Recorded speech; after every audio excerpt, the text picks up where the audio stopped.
projet SANSA, c'est un projet qui a été mis en place pour aider les jeunes à accéder facilement aux services de santé sexuelle et reproductive. Il intervient dans 2 zones, la région de Sédhiou et le département de Mbour. Je pense que mettre les jeunes au centre de tout le processus est une bonne chose et une bonne initiative. On a participé à des discussions avec des autorités, des jeunes, des prestataires de santé, des organisations pour discuter des problèmes des communautés. Alors de là, on a choisi 2 sujets, dont l'une, l'exploitation sexuelle à Mbour, et l'autre, les grossesses non intentionnelles en milieu scolaire à Sédhiou. Et les jeunes ont été là lors des choix de ces sujets. On a été formés aux techniques de plaidoyer, de leadership et de collecte de données. Après, on est parti sur le terrain pour avoir des informations et des témoignages auprès des communautés. Nous avons organisé des activités pour partager les résultats qu'on a eus avec la communauté et les prestataires de santé. Et ça a permis de sensibiliser tout le monde et d'avoir des alliés vraiment prêts à agir. J'ai aimé l'aspect d'avoir des résultats en fait concrets. Je veux dire, de nous rendre compte que tous les efforts qu'on a eu à faire n'ont pas été négligés, que vraiment on commence à avoir des changements positifs au niveau de nos communautés. J'ai aussi aimé la solidarité qu'il y a dans le groupe des jeunes leaders, qu'il y ait vraiment de l'entraide, de l'écoute, le sens du partage. Je pense que c'est important de construire un avenir meilleur. Ensuite, pour pouvoir dialoguer avec des autorités, pour pouvoir mettre en lumière nos problématiques, également être inclus dans les prises de décision, qu'on ait vraiment nos mots à dire.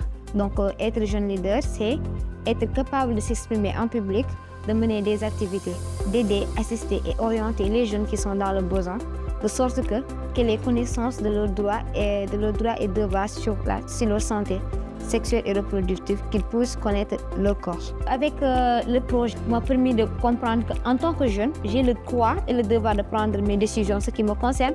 Au-delà du projet, ça m'a permis d'être quelqu'un d'épanoui, à l'intérieur comme à l'extérieur, de pouvoir m'exprimer en public comme je le veux. Auparavant, nous n'allions pas dans les structures de santé parce que de peur que nous soyons dénoncés et tout, là-bas nous ne trouvions pas en fait, la fiabilité nécessaire pour que nous puissions aller là-bas demander des services. Mais maintenant, alhamdoulilah, cette relation s'est beaucoup améliorée. Il y a une parfaite entente entre nous et les prestataires de santé. Les sujets que l'on aborde contribuent à renforcer l'égalité de genre dans la mesure où on a travaillé sur toutes les questions liées aux grossesses précoces, mais également aux exploitations sexuelles des jeunes filles dans la zone de Mbour. Ces 2 problématiques ont un dénominateur commun qui est la vulnérabilisation des jeunes filles. Et ce qui est important de souligner, c'est que cette vulnérabilisation est surtout due au manque de pouvoir décisionnel de ces jeunes filles-là. Et ce manque de pouvoir décisionnel a un impact sur leur corps, mais également sur leur santé.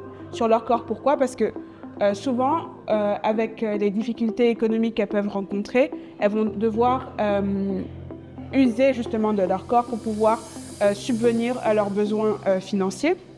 Mais également sur le manque de connaissances fait qu'elles peuvent se mettre dans des situations dans lesquelles elles peuvent tomber enceintes de façon précoce. Tout ça est aussi lié au système dans lequel on vit, qui est un système patriarcal. Les méthodes que l'on emploie, c'est souvent des méthodes participatives. L'idée, c'est vraiment d'aller chercher et travailler avec les jeunes filles en question pour qu'elles puissent elles-mêmes être porte-parole du combat qu'elles mènent. Le plaidoyer permet de rééquilibrer les relations de pouvoir entre les jeunes et les autorités dans la mesure où les jeunes se mettent en avant.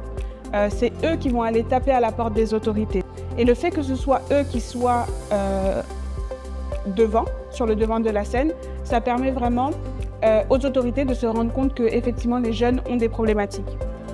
Et aujourd'hui, le fait que les jeunes puissent intégrer les instances de décision est hyper important dans la mesure où ça leur permet d'avoir cette parole-là qui n'est pas forcément donnée. C'est important de faire entendre la voix des jeunes dans ce sens-là. Le RAES participe en fait à la mobilisation des jeunes et contribue aussi à faciliter la sensibilisation, le dialogue aussi intergénérationnel.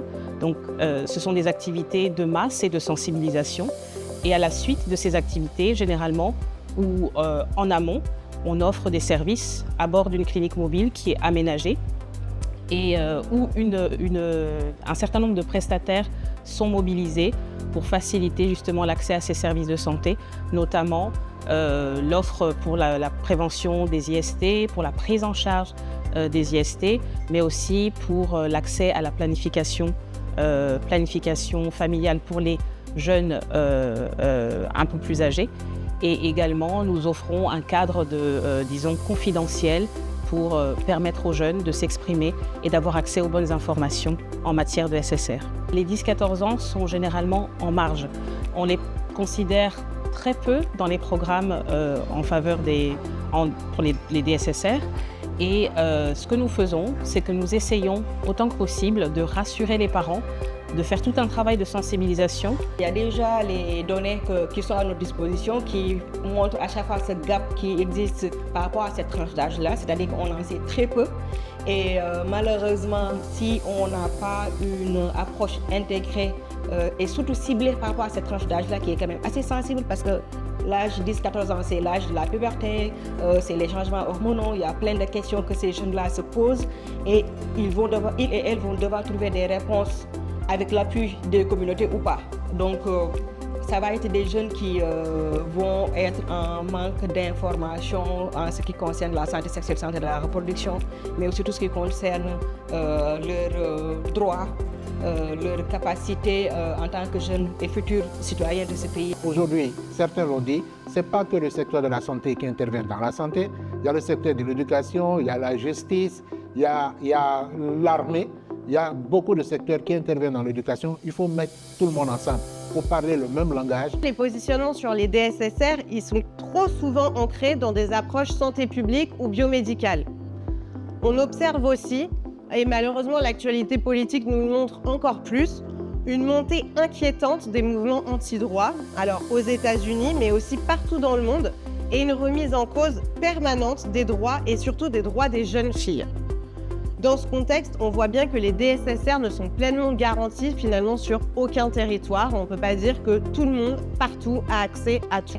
Mon rêve, c'est de vivre dans un monde où les jeunes puissent exercer leurs droits et devoirs en toute liberté sans discrimination. Dans 10 ans, moi, je rêve d'un futur où tous les jeunes, qui que ce soit, auront les informations nécessaires sur leur santé sexuelle et reproductive, mais aussi sauront quels sont leurs droits à travers cette santé et comment se préconiser et se préserver vis-à-vis des fléaux qui existent sur ces droits et qui menacent leurs droits à cette santé sexuelle et reproductive. Merci beaucoup. Sansas, suñu wér gu yaram, suñu yité.